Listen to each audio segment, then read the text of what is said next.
çfarë është akupunktura? Atëherë, akupunktura është pjesë e mjekësisë tradicionale kineze, quhet kështu sepse ka lindur në Kinë.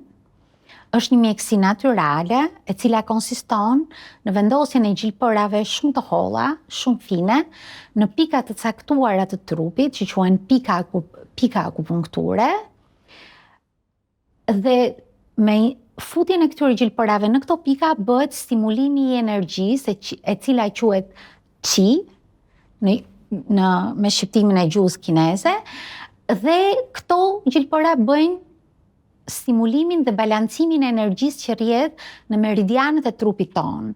Sipas mjekësisë tradicionale kineze, nga çdo organi ynë i brendshëm buron një meridian, një rrugë, në cilën rrjedh energjia e trupit tonë, dhe këto meridian përfundojnë në lëkurë në pikat e akupunkturës.